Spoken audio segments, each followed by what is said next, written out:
नमो तस् भगवतो अरहतो सम्मा सम्बुद्धस्स। नमो तस् भगवतो अरहतो सम्मा सम्बुद्धस्स। नमो तस् भगवतो अरहतो सम्मा सम्बुद्धस्स। तथागत ने जो ज्ञान दिया है, वो ज्ञान आचरण में लाने के लिए किस प्रकार वो कहते थे, क्योंकि ये जो पूरा ज्ञान है ये उनका शोध किया हुआ ज्ञान है। ऐसा केवल एक जगह मन में जो आया वो लिख दिया, ऐसा नहीं है। पूर्णतः प्रूफ के साथ है। उसका साक्षात्कार किया जा सकता है, और जिस चीज़ का साक्षात्कार नहीं किया जा सकता, जिसको जाना ही नहीं जा सकता, जिसको समझा नहीं जा सकता, वो तथागत का ज्ञान नहीं है। फालतू की बातें तथागत ने नहीं की है, काम की बातें की है और उद्देश्यपूर्वक बातें की है, क्योंकि उनको ये पता था कि समय बहुत कीमती है। क्योंकि इस जीवन में रहते हो, क्योंकि जीवन का एक समय है, हमारे शरीर का एक समय है ना। हम जैसे पैदा होते हैं और हमारे शरीर के छोड़ने का एक समय है, दोनों का एक समय है। क्योंकि आप देखते होंगे कि कोई व्यक्ति 60 साल जीता है, कोई 70 साल जीता है, कोई 80 साल जीता है, कोई 90 साल जीता है, कोई 100 साल जीता है, कोई 110 साल जीता है, कोई 120 साल जीता है, 125, और लगभग बहुत कम लोग होंगे कि जो 130 साल जीते हैं। तो लेकिन इस पीरियड के अंदर में हमारे शरीर के अंदर जो शक्ति होती है, जो ऊर्जा होती है, वो ऊर्जा एक ऐसे समय में काम आती है जो ऊर्जा है, और जवानी की ऊर्जा है।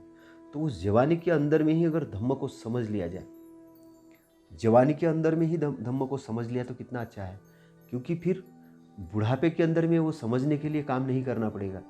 तो जो भी सर्विस करने वाले लोग हैं, बिजनेस वाले लोग हैं, थोड़ा सा समय निकाल के धम्म को समझे, क्योंकि धम्म आपके साथ एक ऐसी संपत्ति प्रदान करेगा कि वो संपत्ति सारी जो अनित्य संपत्ति छूटने के बाद ये नित्य वाली संपत्ति आपके साथ रहने वाली है। तो इसलिए ध्यानपूर्वक सुनिए कि तथागत का जो अष्टांगिक मार्ग है वो क्या है।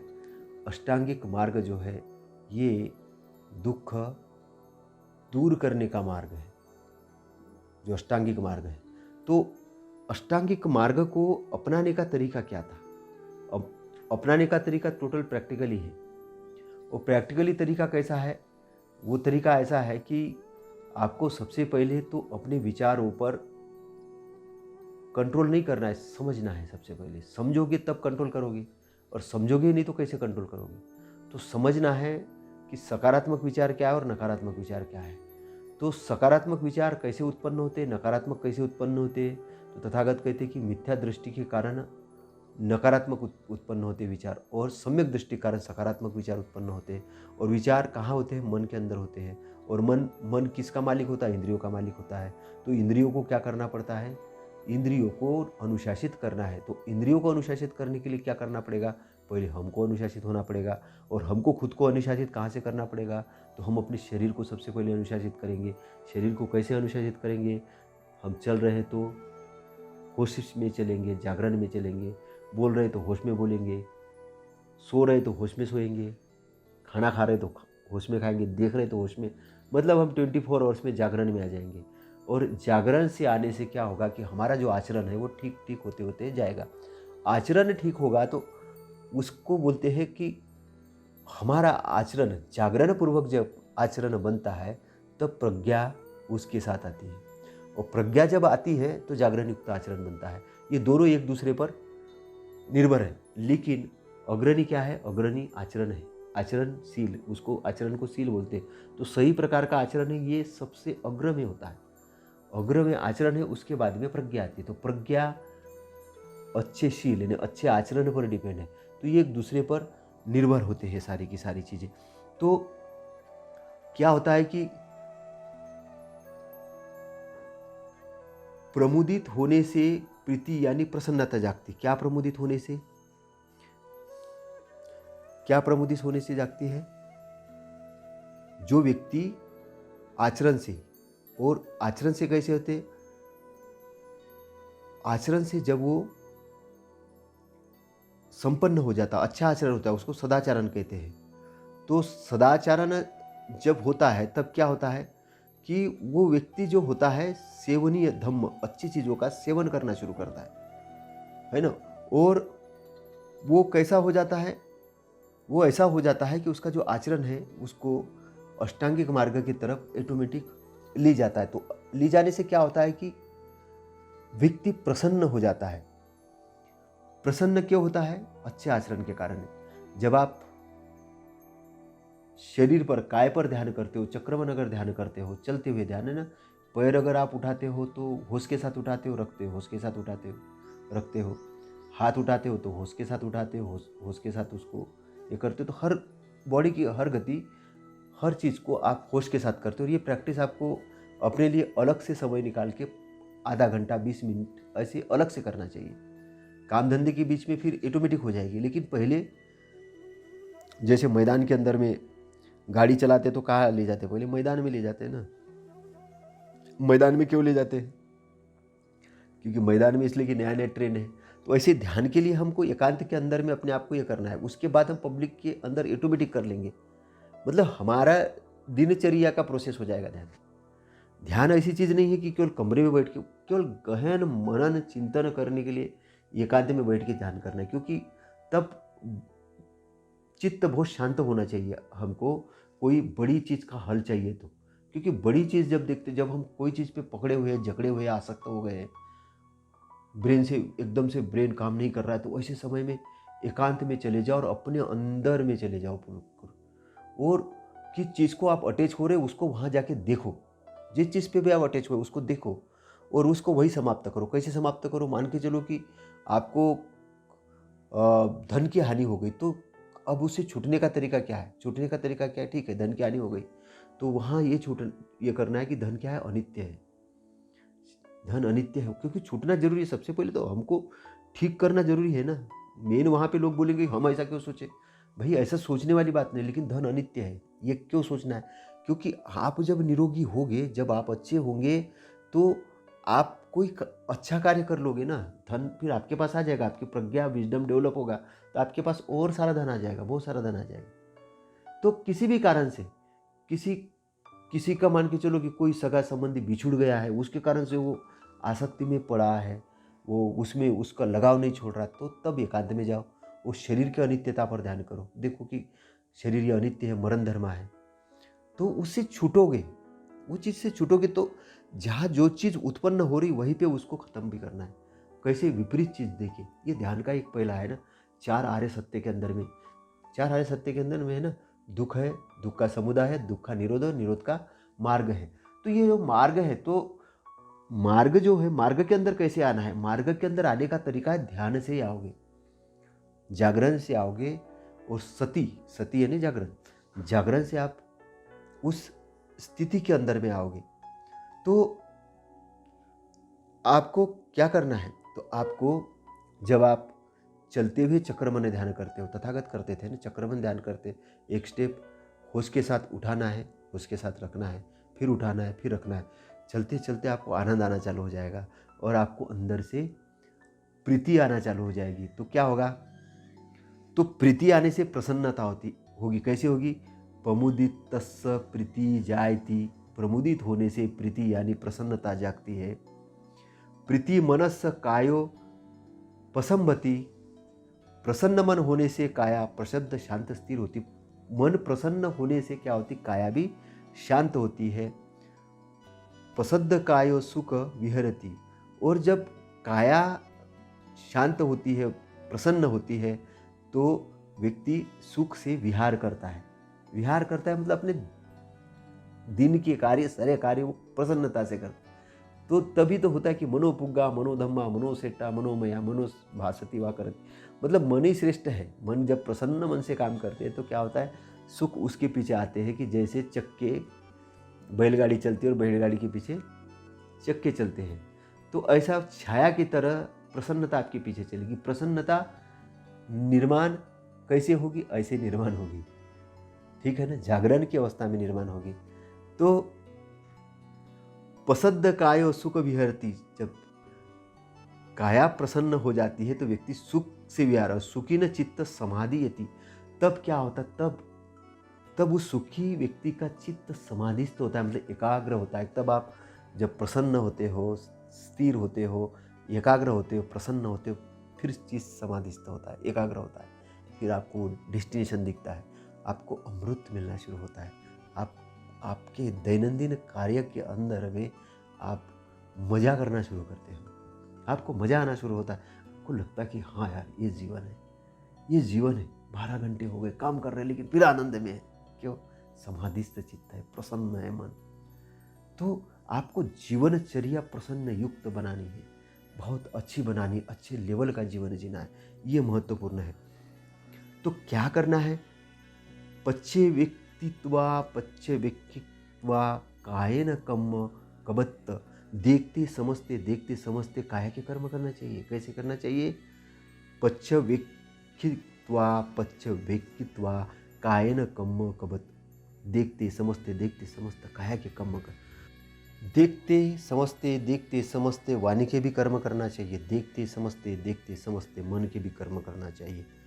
पच्च व्यक्तित्वा वाचाय कम्म कब्ब कत्तब। पच्च व्यक्तित्वा मनसा कम्म कतब। मन, वाचा और शरीर के कर्म कैसे करना चाहिए? जागृत अवस्था में करना चाहिए, समझते हुए करना चाहिए, देखते हुए करना चाहिए। ऐसे अंधे जैसे नहीं कि कुछ भी आया मन में बोल दिया, कुछ भी मन में आया सोच रहे, कैसे भी मन में आया किधर भी चल रहे, पता ही नहीं रोड पे चल रहे हैं, ऐसा नहीं। जागरण युक्त अवस्था में रहना है, जागरण युक्त इसमें करना है। तो क्या होता है कि जब व्यक्ति मन, वाचा और शरीर के कर्म को संवारता है, संवारता मतलब ठीक करता है, अनुशासित करता है, जानकर करता है, जो भी काम करता है जान के करता है, समझ के करता है। ऐसे नहीं करता कि गुस्सा आ गया तो कुछ बोल दिया, द्वेष आ गया तो कुछ बोल दिया। उसके द्वेष और गुस्से के, क्रोध के लाल इसमें आके नहीं बोलना है कुछ भी, है ना। लोग अपशब्द क्यों बोलते हैं वाचा से? क्योंकि वो क्रोध में होते हैं। किसी का निंदा क्यों करते हैं? क्योंकि द्वेष की भावना होती है, उसकी निंदा करने लगते हैं। वो सामने तो होता ही नहीं, लेकिन वो द्वेष को और क्रोध को दूर करके, शरीर से भी क्रोध आया तो किसी को कुछ कर रहे, ऐसा नहीं, शरीर को भी कंट्रोल करना है। तो सारे चीज़ों को कंट्रोल करके देखते समझते जागरण युक्त क्रिया करनी है। तो जब जागरण अवस्था में कार्य करते हो तो क्या होता है? मन, वाचा और शरीर के कर्म संवरते हैं। तो जब ये संवरते हैं तो क्या होता है? सबसे पहले क्या संवरना है? अब ये मन के कर्म कैसे संवरते हैं ना, मन के कर्म कैसे संवरते हैं ना, तो चक्षुना सौरो साधु साधु सोतेनो सौरो। तो मन का मालिक किसका होता है? इंद्रियों का मालिक होता है। तो इंद्रियों को भी अब, है ना, मन के पार्ट बनते। कैसे? आपको देखना है तो कैसे देखना है? समझ के देखना है, क्या देख रहे हो क्या नहीं, जागृत अवस्था में देखना है। सुनना है, क्या सुन रहे क्या नहीं, यह आपको जागृत अवस्था में सुनना है। तो ये जागृत अवस्था में जब, तो चक्षुना सौरो साधु साधु सोते न सौरो, घाने न सौरो साधु साधु जीवाय सौरो। घान का मतलब है नाक और जीवा का मतलब है जीभ। तो कायन सौरो साधु साधु वाच्याय सौरो, मनसा सौरो साधु साधु सभ्यत सौरो। तो काया का संयम बहुत अच्छा होता है, वाणी का संयम भी बहुत अच्छा होता है, मन का संयम बहुत अच्छा होता है। और इस प्रकार जब मन काया वाचा का संयम किया जाता तो ये सब प्रकार से संयम बहुत अच्छा होता है। तो मन इंद्रियों के साथ मतलब अपनी इंद्रियों के साथ जुड़ा है। कौन सी इंद्रिय? जो आँख का इंद्रिय है, कान का इंद्रिय है, नाक का है, जीभ का है ना। तो ये इसके साथ में जब आदमी जागरण युक्त स्थिति में आ जाता है तो क्या होता है? मन भी कंट्रोल में आता है। अब कोई चीज़ आप जागृत अवस्था में देख रहे हो, सुंदर लड़की है, लेकिन सुंदरता देख रहे हो, वासना की दृष्टि से नहीं देख रहे हो, तो काम वासना नहीं जगेगी। लेकिन काम वासना की दृष्टि से देख रहे हो, कितनी सुंदर, इसको अगर भोगने को मिले तो फिर वासना जगेगी। है ना। तो आँख ने पहले देखा, आँख के अंदर उसकी पिक्चर आई, भोगने की आपने लालसा जगाई, तो क्या हुआ, आपके अंदर वैसे विचार उत्पन्न हुए। लेकिन आपने देखा सुंदर लड़की, अच्छी है, कितनी प्रगतिशील है ना, बहुत अच्छी है, लेकिन आपने वासना के रूप में देखा, स्वच्छ रूप से देखा, तो आपके अंदर वो भाव नहीं आएंगे, अब भाव बदल गए। तो अब किसी को अगर वासना ने पकड़ लिया, वो छूटना चाहता, उसका तरीका क्या है? उसका तरीका है यथार्थ रूप से उसको देखना। तो एकांत में गए, एकांत में जाना है, एकांत में गए और प्रोग्राम को रीप्रोग्रामिंग देना है, प्रोग्राम को रीप्रोग्रामिंग देना है, क्योंकि वो चित्त के अंदर मन से बात कहाँ चली जाती है? चित्त में चली जाती है।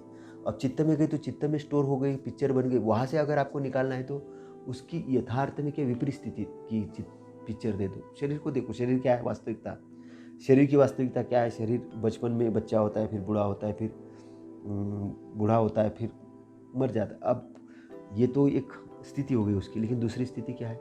शरीर के अंदर पसीना निकल रहा है और कुछ गंदगी निकल रही है, तो ये गंदगी वाला शरीर है। अब हमने ऊपर का लेप दिखा था शरीर का, लेकिन अंदर देखो तो क्या उसमें खून है, हड्डी है और बहुत सारी हृदय है और फुसफुस है, तो बहुत सारी पार्ट है। तो अंदर अगर चिरफाड़ करता है डॉक्टर तो क्या करता है?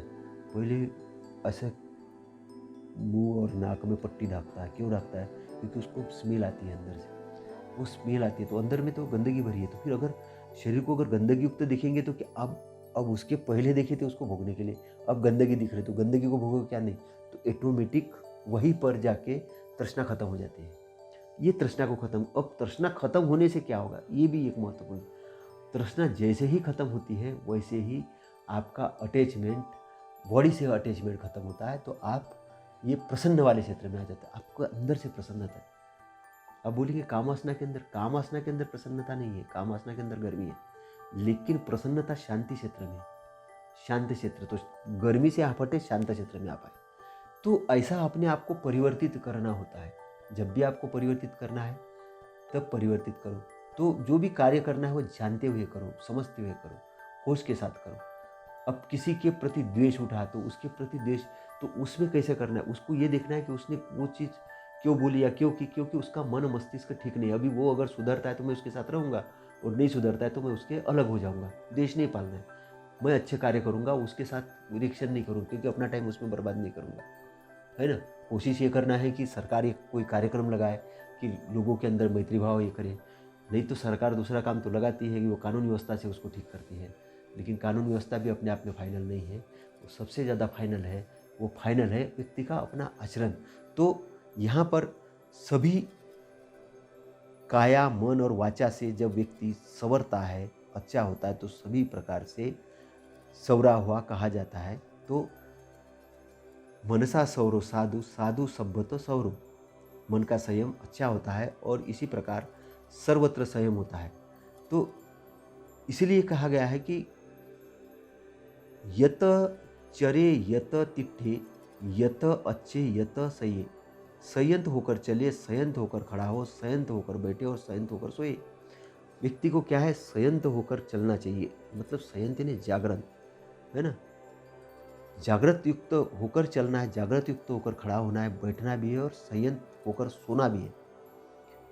यत समिच्चे भिक्खु यत मेन पसारते, भिक्षु संयत होकर अपने अंगों को सिकुड़े और संयत होकर पसारे, भिक्षु के लिए कहा है। तो ये उपासक के लिए भी है, लोगों के लिए भी है। लेकिन अब तथागत के सामने अगर भिक्षु है तो किसको कहेंगे? भिक्षु हो तुम अपने पैर को संयत होकर सिकुड़ो, पसारो, मतलब संयत यानी संयमित होकर, जागरण युक्त होकर, जानकर, है ना। ऐसे नहीं, आपको पता होना चाहिए काया के प्रति, पूरी चीज़ें आपको पता होना चाहिए।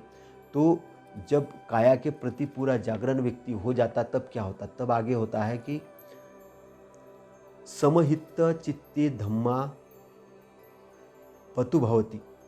तब क्या होता है कि चित्त में धम्म का प्रादुर्भाव होता है, यानी धम्म के संबंध में सारी बातें आना शुरू हो जाती हैं। क्यों?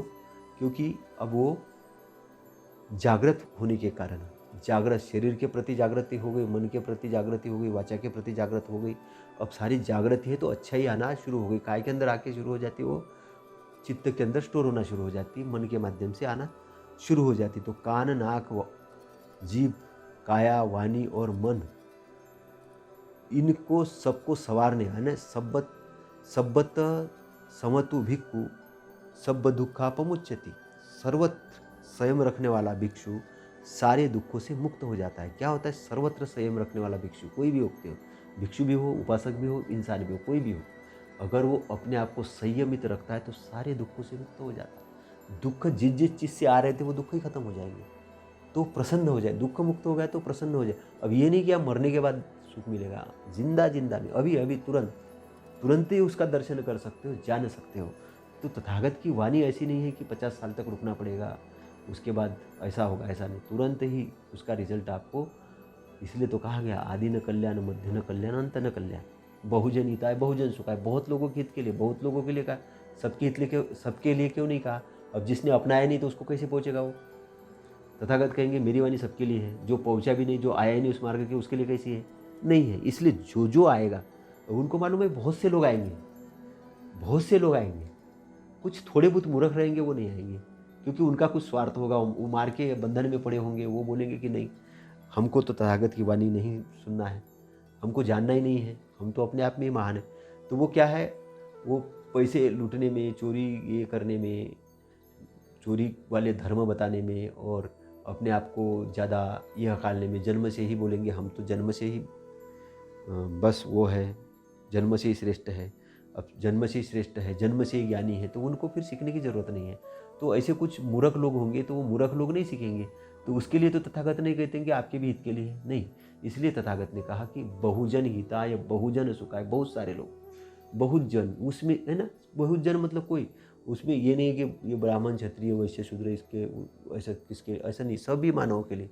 वो ब्राह्मण भी हो सकता है, क्षत्रिय भी हो सकता है, वो अपने आप को कुछ भी मानता हो, लेकिन तथागत के धम्म में आके ब्राह्मण, नकली ब्राह्मण तो छूट जाएगा, वो असली ब्राह्मण बन जाएगा। असली ब्राह्मण, तथागत का जो ब्राह्मण होता है वो बहुत अलग ब्राह्मण है। वो नशा पानी नहीं करेगा, फालतू बकवास नहीं करेगा, चोरी नहीं करेगा, डाका नहीं डालेगा, वेश्यागमन नहीं करेगा, वो असली ब्राह्मण बन जाएगा। नकली ब्राह्मण क्या होता है, सब कुछ आचरण में लाता है लेकिन बोलता है मैं ब्राह्मण हूँ जन्म से, तो उसका कोई यहाँ पे ये नहीं है, वहाँ यहाँ पर कोई स्थान नहीं, नकली लोगों का कोई स्थान नहीं। तो इसलिए कहा है बहुजन हिताय बहुजन सुखाय, आदि न कल्याण मध्य न कल्याण। तो तथागत की जो वाणी है कैसी है कि ये जागरण के लिए है। तो कोई भिक्षु जब सभी प्रकार से संयमित होता है तो सारे दुखों से मुक्त होता है। और सारे दुखों से क्यों मुक्त होता है? तो वो बुद्ध तिरीय अप्पाचीन यावता जगतो गति, ऊपर नीचे आड़े तिरछे सामने संसार की गति को जानता है। कैसे जानता है? यह स्कंद है उसके उदय व्यय। तो सम्य व्यक्ति च धम्मा खंदा न उदय वेग, स्कंद को उदय व्यय को जानता है। उदय ने स्कंद का निर्माण होना, उसका नष्ट होना, ये कब जानता है? वो ध्यान की अवस्था में पांचों स्कंदों को जानता है, उदय वेग को जानता है। काय के लिए बैठता है वो ध्यान में? वो जानता है कौन सी चीज़ नष्ट हो रही, कौन सी चीज़ उत्पन्न हो रही। अगर आपको जब टाइम मिलता है तो इसको आप करके देख सकते हैं। उसके लिए मैं अलग से ऑडियो बनाऊंगा कि उदय व्यय को कैसे देखना है, क्या करना है ना, उसके लिए मैं फिर बाद में बनाऊंगा। तो उदय व्यय, तो स्कंदों का उदय व्यय, तो पांच स्कंद का उदय व्यय देखता है। तब क्या होता है? भिक्षु ध्यानस्थ होकर जो जैसा है उसको वैसा जान लेता है। पटिसल्लिनो भिक्खु यथाभूत पजानाति, वो जैसा है वैसा जानता है। तो भिक्षुओं के लिए तथागत कहते, भिक्षु एकांत ध्यान में प्रीति उत्पन्न करते हुए, एकांत ध्यान में रत रहते हुए, विहार करते हुए अपने भीतर चित्त को शमन में लगे रहो और ध्यान युक्त रहो और शून्यागार के निवासों को बढ़ाओ। पटिसल्लाभा भिक्खवे विहरत पटिसल्ला नरता अजंत चेतो सम थ चेतो समत, मतलब चित्त की शांति।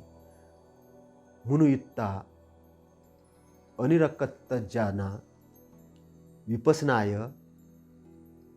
संपन्नागत भ्रमेतु शून्यागारान।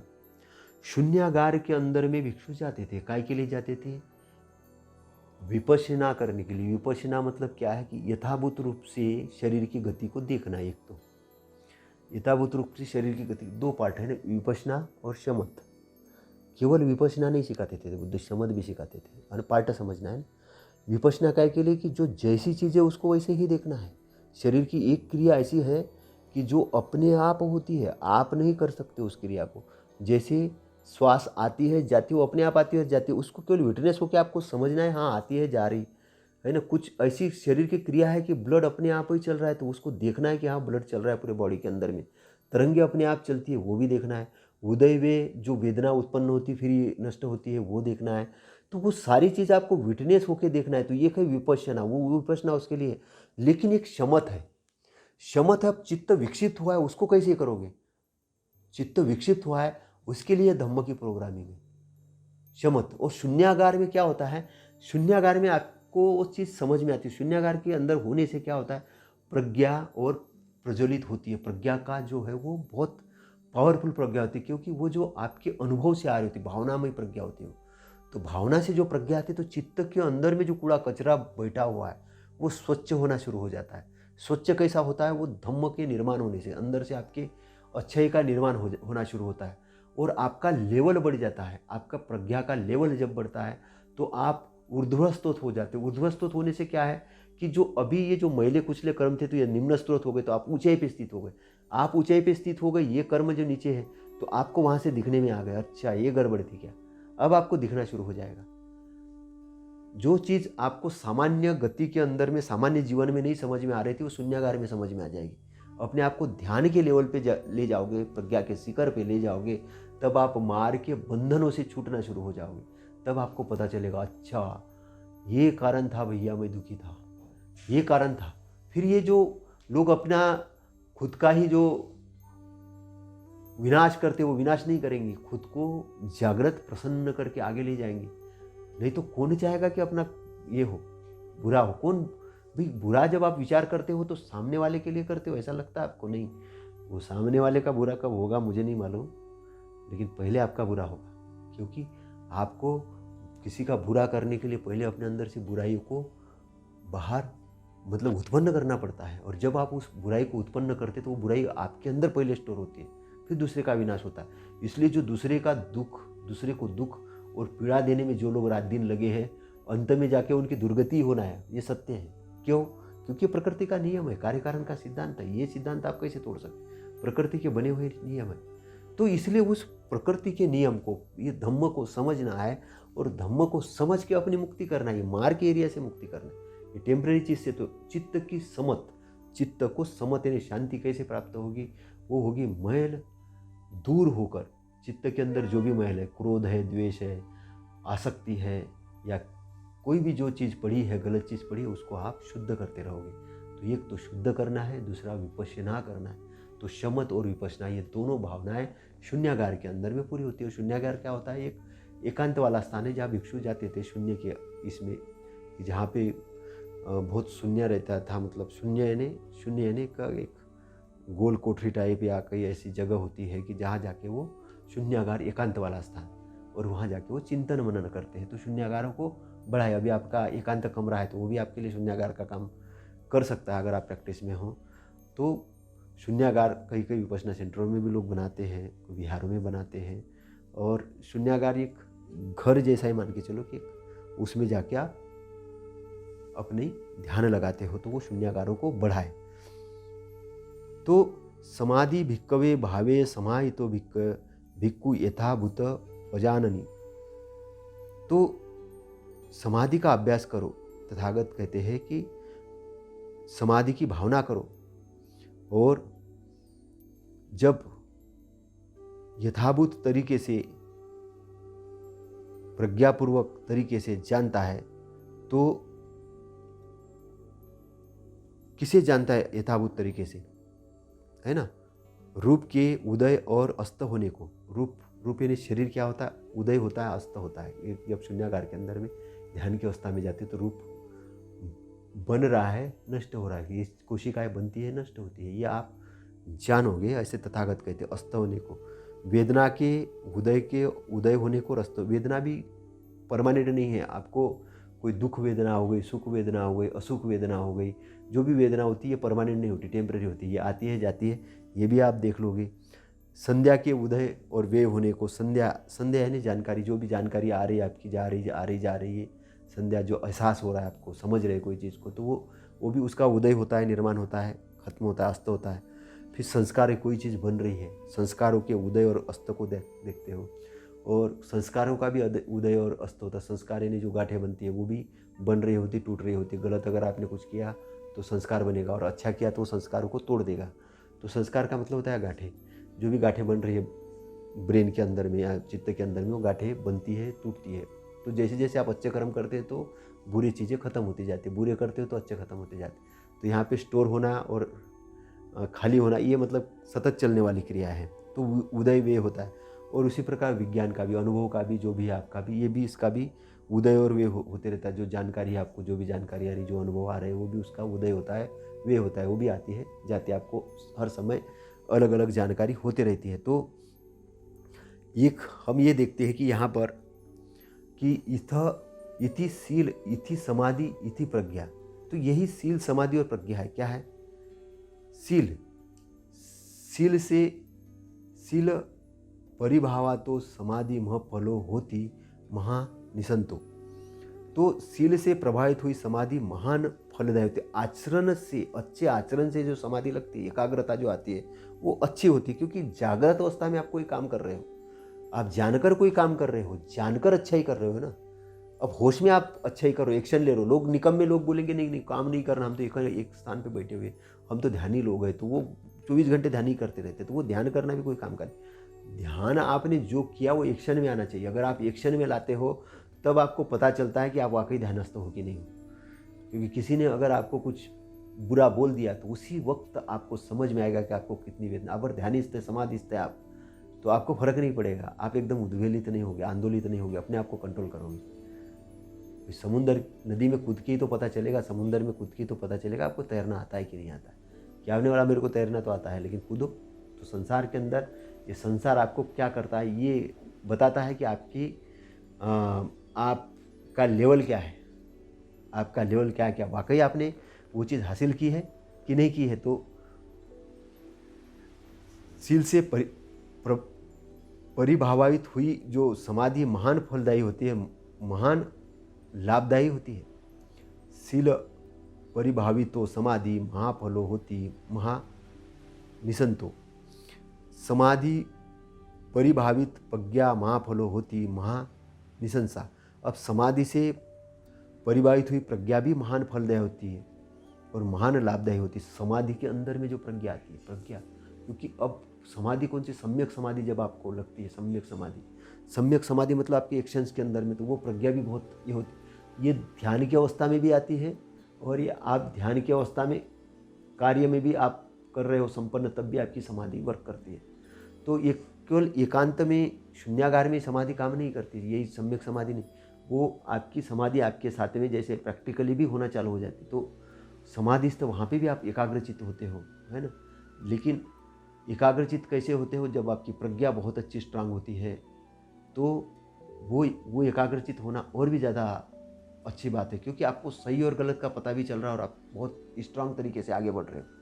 तो समाधि से परिभावित हुई प्रज्ञा महान फलदायी होती है। समाधि के कारण जो प्रज्ञा निर्माण होती है, जो आपको प्राप्त होती है, वो महान फलदायी होती है, महान लाभदायी होती है।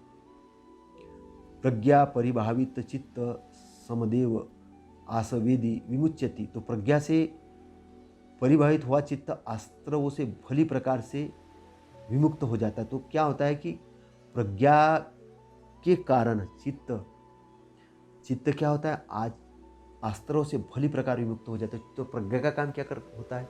प्रज्ञा का काम होता है कि जो आस्त्रों के जो मैल है, मतलब अस्त्र वाले युक्त जो मैल है, चित्त के अंदर जो मैल है, अस्त्रों वाले जो मैल है, तो चित्त के अंदर के जो मैल है, उस मैल को स्वच्छ करना। स्वच्छ कैसे करेगा? प्रज्ञा एक आपके लिए हथियार का काम करती है, बुरे विचारों को खत्म कर देती है। क्योंकि प्रज्ञा के अंदर उजियाला होता है, उजियाले के अंदर अंधेरे वाली सारी चीज़ें दिख जाती है। आप भटकना बंद कर देते हो, आप एकाग्रचित्त हो जाते हैं, आप डायरेक्शन वाले व्यक्ति हो जाते हैं। मतलब अभी व्यक्ति अगर जो निकम्मा है वो क्या करता है, वो चौराहे पे खड़ा है, किधर जाओ उसका कोई दिशा नहीं है। लेकिन जो ज्ञानवान है उसका डायरेक्शन तय हो गया, लक्ष्य तय हो गया। और कैसा तक लक्ष्य तय हो गया? सही लक्ष्य। लक्ष्य भी दो प्रकार के होते हैं कि एक गलत दिशा में गया हुआ लक्ष्य, पहुँचे कहीं नहीं पहुँचे, बहुत दूर निकल गए लेकिन गलत जगह पहुँच गए, तो वो भी कोई काम का नहीं है ना। लोग स्वर्ग नरक और पता नहीं किधर किधर भागते रहते हैं और सोचते हैं कि कोई उनका भगवान आएगा और वो भगवान उनको मरते समय उठा के स्वर्ग में पहुंचा देगा। तो वो एक अनपढ़ लोग हैं कि जो अभी वो चीज़ को नहीं जान रहे हैं कि कोई भगवान उनके लिए आने वाला नहीं है और कोई उनको उठा के ले नहीं जाने वाला। अपनी खुद की जो काया है, इस काया के अंदर में धम्म को आप निर्माण करो और खुद का उद्धार खुद करो, खुद के मालिक आप खुद हो। और जो आपको भटकाता है कि भगवान आके आपको ले जाएगा, तो ऐसा कहने वाला या ऐसे विचार देने वाला आदमी मार का गुलाम है। भगवान नहीं ले जाने वाला, वो भवचक्र के बंधन में आपको और दोबारा डाल देगा, उसी भवचक्र के अंदर दोबारा डाल देगा, उसी दुख चक्र के अंदर डाल देगा।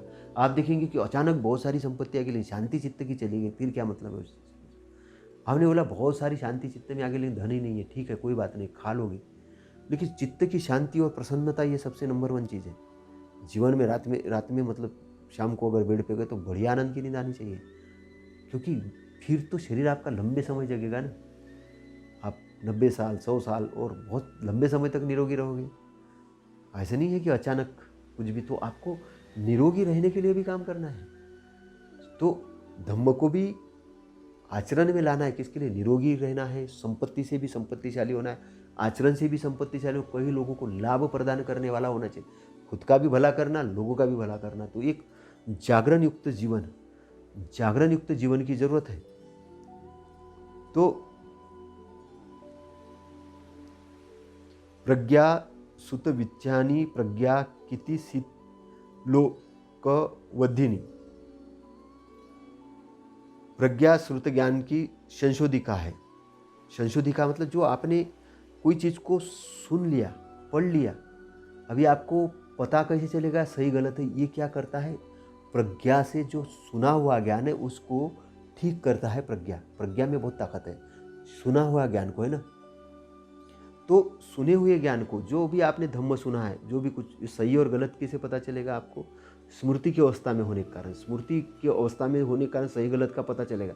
तो सही और गलत को कैसे हटाओगे? आप प्रज्ञा से हटाओगे। प्रज्ञा ने जागरण, तो जागरण अवस्था में हो तो गलत चीज़ को आप हटा दोगे, उसको स्थान ही नहीं दोगे, मतलब आपने प्रज्ञा के द्वारा हटा दिया। और ये क्रिया इतने फास्ट होती है कि आपको भी पता नहीं चल रहा है, एकदम एक के साथ दूसरे के साथ तीसरी क्रिया हो जाती है ना। तो प्रज्ञा क्या है? कृति प्रदान करने वाली, कीर्ति वर्धनी है और यश वर्धनी। कीर्ति आपकी कीर्ति, प्रज्ञा के कारण कीर्ति, क्योंकि आचरण बहुत अच्छा हो जाएगा, चित्त शुद्ध हो जाएगा, मैत्री युक्त हो जाएगा, अच्छे काम करेगा तो आपको यश भी आएगा। यश भी कैसे आएगा? परमानेंट यश आएगा, अच्छा यश आएगा। ऐसा यश नहीं आएगा कि किसी का दुख देखे यश नहीं आएगा, लोगों को सुखी करके यश आएगा। जैसे किसान जमीन में बीज डालता है तो फसल उगाता है, हरियाली देख के आपको भी आनंद आता है और फसल आती है तो किसान को भी मजा आता है और उससे भोजन भी मिलता है, तो सबका भला है ना। भवतु सब मंगलम, तो उधर भवतु सब मंगलम होता है। तो ऐसी यशवर्धनी प्रज्ञा हो जाती है। तो यहाँ जो व्यक्ति प्रज्ञावान है वो दुख में भी सुख का अनुभव करता है। दुख आ गया कभी तो उसमें भी सुखी है वो, है ना। प्रज्ञा सहितो नरो इथ अति दुखेत सुखानि विदंती। तो दुख में भी सुख का अनुभव करता है। तस्माति पज्जाय धनेन सेया, इसीलिए धन और प्रज्ञा में अगर तालमेल किया जाए तो प्रज्ञा नंबर 1 पे है। प्रज्ञा नंबर 1 पे है, धन बाद में है, पहले प्रज्ञा है। शील मेव इथ अग्ग प्रज्ञवापन उत्तम। प्रज्ञा तो उत्तम है लेकिन शील अग्र है। मनुष्येच्च देवस्सु शील प्रज्ञा न तो जयंती। मनुष्य और देवताओं में शील और प्रज्ञा से ही वास्तविक विजय होती है। तो शील और प्रज्ञा के कारण ही देवता, मतलब उस समय के राजाओं को देवताओं का कहा जाता था। तो एक देवता एक उपमा है। तो मनुष्य और देवताओं के अंदर में शील और प्रज्ञा से ही वास्तविक विजय होती है। तो सेयथाई ब्राह्मण हतेन वा हत धावेय, पादेन वा पाद धावेय। जैसे कि हे ब्राह्मण, हाथ से रगड़कर हाथ धोए, पाँव से रगड़कर पाँव धोए, हाथ से रगड़कर हाथ धोए, पाँव से रगड़कर पाँव धोए। सील परिधोया ही ब्राह्मण प्रज्ञा, प्रज्ञा रिधोत सील। ऐसे ब्राह्मण सील से धोई गई प्रज्ञा है और प्रज्ञा से धोया गया सील है। सील और प्रज्ञा एक दूसरे पे डिपेंड है। तो जहाँ सील है वहाँ प्रज्ञा, जहाँ प्रज्ञा है वही सील है। तो यत्त सील तत्त प्रज्ञा, तत्त प्रज्ञा तत्त सील। तो जहाँ सील है वहाँ प्रज्ञा है।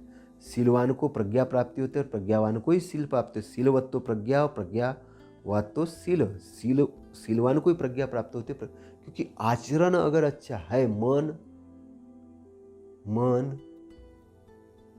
काया यानी शरीर और वाचा, ये तीनों का आचरण जब सही होता है तब बुद्ध का जन्म समझ में आता है। मन काया वाचा, अगर ढीले ढाला है, कुछ भी आलस में पड़ा और बोले मैं धम्म समझता हूँ, तो नहीं समझ में आएगा। बक कुछ भी कर रहा है, कुछ भी विचार कर रहा है, मन से कुछ भी सोच रहा है, तो धम्म समझ में नहीं आएगा। उसमें मन काया वाचा, इसलिए क्या है कि शांत मन में बैठ के ही धम्म को सुनना चाहिए। धम्म को सुनते तब आपके अंदर जाएगा। शांत मन में, शांत इसमें शांत होकर सुनना चाहिए और सारे कलुष, सारे भाव बाहर निकाल के सुनना चाहिए, अच्छे से सुनना चाहिए। तो सीलवान को क्या होगी? प्रज्ञा प्राप्त होती है और प्रज्ञावान को सील। लेकिन संसार में सील प्रज्ञा का अगुआ कहलाता है। प्रज्ञा का अगुआ क्या है? सील ही कहलाता है। सील प्रज्ञा पन्न लोकस्मी अगम खाती, मतलब सील है संसार में जो है, सील है, सील प्रज्ञा का अगुआ कहलाता है। तो ये कौन है? ये कौन जानता है? जो भिक्षु, समाधिस्थ भिक्षु होता है, वो अच्छी तरह से ये बात जानता है। सील पर प्रतिष्ठित सर्वज्ञ व्यक्ति, मतलब प्रज्ञावान व्यक्ति, चित्त और प्रज्ञा की भावना को बढ़ाता हुआ परिपक्व हुआ तपस्वी जो भिक्षु है, इस जटा को सुलझा लेता है। सीले पतिट्टाय नरो सपत्ति, नर यानी इंसान, कोई भी मनुष्य सील पर प्रतिष्ठित होकर चित्ते पच्चय भावय आतापि निकपो भिक्खु सो इम विजटय जट। जट मतलब होते उलझा हुआ चित्त। जो उलझा हुआ चित्त है वो समझ में नहीं आता है। संकल्प विकल्प कुछ भी उठ रहे हैं उसके अंदर में, उसको पता ही नहीं चल रहा है कि क्या संकल्प है क्या विकल्प है। डायरेक्शन नहीं है, सम्यक संकल्प नहीं है उसकी। संकल्प विकल्प हो रहे मतलब वो भटकाव में है, तो उसका भटकाव बंद हो जाता है। भटकाव बंद होने के कारण क्या होता है? उसका कारण क्या होता है कि प्रज्ञा की भावना को बढ़ाता है ना। तो सील पर जब व्यक्ति प्रतिष्ठित हो जाता है और चित्त को भावना करता है, चित्त को क्या भावना से, किसके? प्रज्ञा रूपी, है ना। तो व्यक्ति चित्त और प्रज्ञा को, भावना को बढ़ाता है। किस पे भावना को बढ़ाता है? परिपक्व करता है वो, है ना। तो कैसे परिपक्व करता है? जानकर समझकर। कैसे जानकर समझकर? ध्यान के माध्यम से। ध्यान की अवस्था में जो विपश्यना है, शमत है, उस अवस्था में जाकर, विपश्यना मतलब वो एक पार्ट है कि जो उन क्रियाओं को देखना जो ऑटोमेटिक चल रही है बॉडी के अंदर में, और शमत है कि उनको ये करना कि हमको धम्म के माध्यम से चित्त को शुद्ध करना है। दोनों पार्ट है ना, दोनों पार्ट का उपयोग करना है, एक ही पार्ट का नहीं करना है। अभी कुछ लोग एक ही पार्ट का उपयोग कर रहे हैं, वो वैष्णव करेंगे, शमत पता ही नहीं उनको। लेकिन नहीं, दोनों पार्ट साथ में चलने चाहिए। ये दोनों ही विद्यापक्षीय धम्म है। तो विद्यापक्षीय धम्म है तो उसका आचरण साथ साथ में होना चाहिए। तो ये बात बहुत ध्यान देने वाली बात है। तो वो अंदर की जटा को सुलझा लेता, मतलब जो अनिश्चय की बात है, अनिश्चय मतलब निश्चय ही नहीं होता कोई चीज़ का, डायरेक्शन नहीं होती, दिशा नहीं होती, कन्फ्यूजन होता है, वो पूरा कन्फ्यूजन ही हट जाता उसका। कन्फ्यूजन हटने के कारण उसको दिशा मिल जाती है कि जीवन के अंदर में क्या करना होता है और क्या सही है और क्या गलत है। तो इस प्रकार तथागत जो सम्यक संबुद्ध है, मनुष्य भूत संबुद्ध अत्तदंत समाहित। तो अत्तदंते मतलब खुद का दमन करने वाले सम्यक संबुद्ध जो मनुष्य के रूप में तथागत क्या है, सम्यक संबुद्ध है।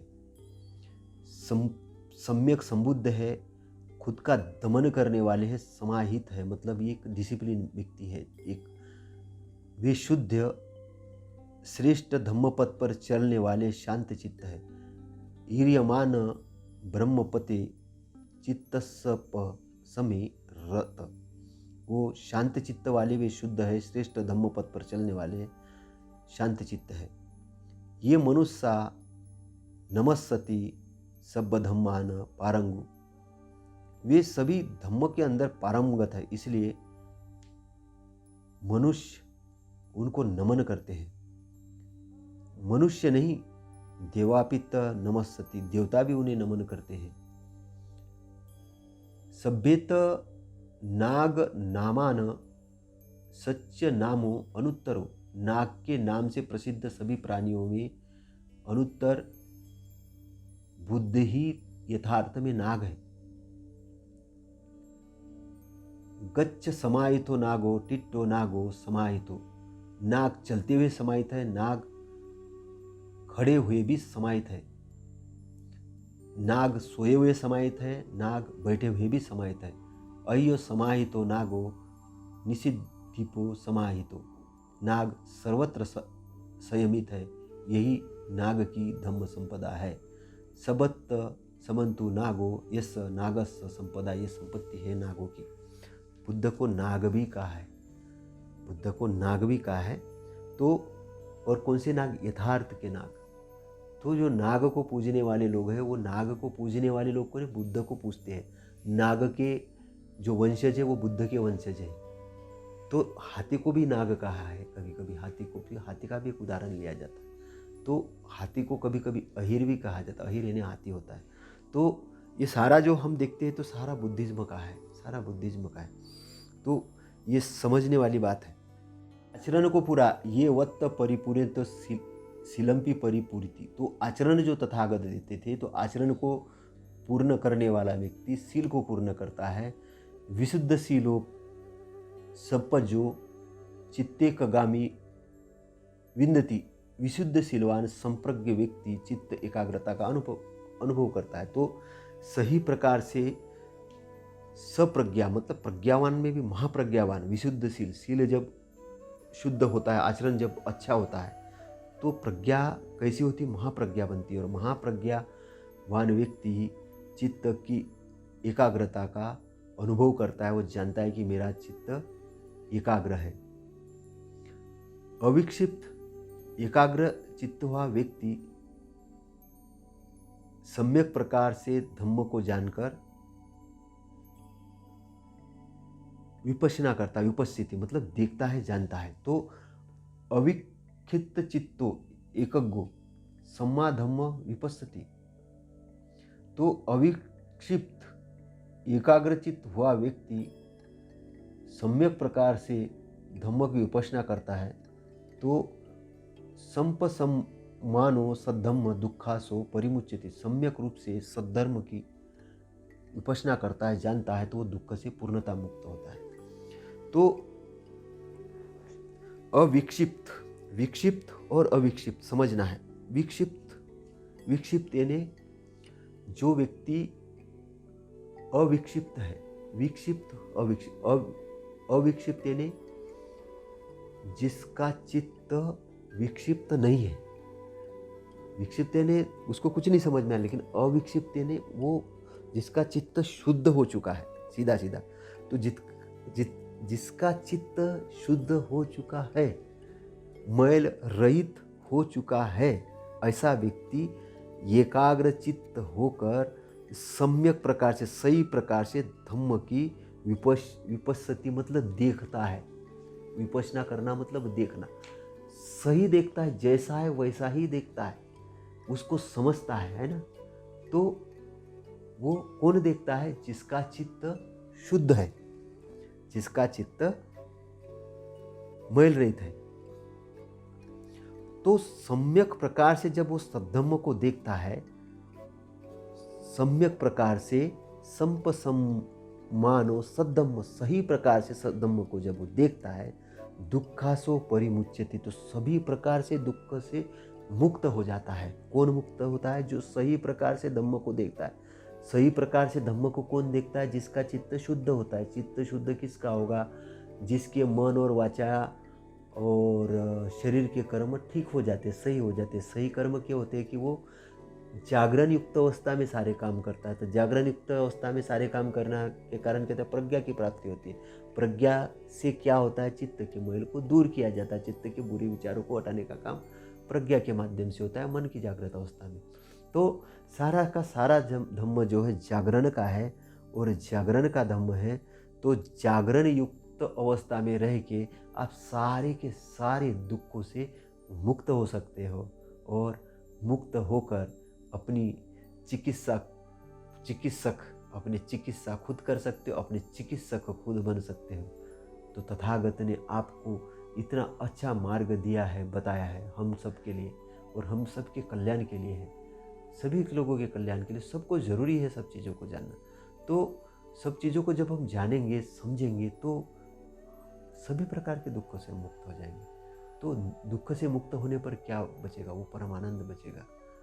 जिस परम आनंद की तलाश में हम भटकते रहते हैं, वो जो बचेगा जीवन में, वो मधुर रस बचेगा, है ना, वो सुगंध बचेगी जीवन में, और वो जो आनंद बचेगा वो रहेगा, जो आपका वास्तविक रूप है, आपका वास्तविक स्वरूप है, आपकी जो वास्तविक गति है। क्या है? अचल वाली गति है, परमानेंट स्थिति है आपकी, ऐसी टेम्पररी नहीं है। तो आप जो अचल अवस्था है, सम्यक समाधि वाली अवस्था है, सही प्रकार की एकाग्रचित अवस्था है, तो आप प्रज्ञा के शिखर पर चढ़ के आप सारे दुखों से दूर होकर मूल लोगों को वहाँ से देखोगे कि भैया आ जाओ, धम्म को मानो, समझ लो, जान लो, ऐसे ही मत भटको अंधे जैसे, ऐसे ही मत जाओ, अपना जीवन ऐसा ही मत गवाओ। जीवन को सही तरीके से सही डायरेक्शन में ले जाने का काम तथागत करते हैं, सही तरीके से प्रशिक्षित करते हैं। आपका मंगल हो, आपका शुभ मंगल हो। यहीं पर आज हम ये वाणी समाप्त करते हैं। नमो बुद्धाय, नमो धम्माय, नमो संघ।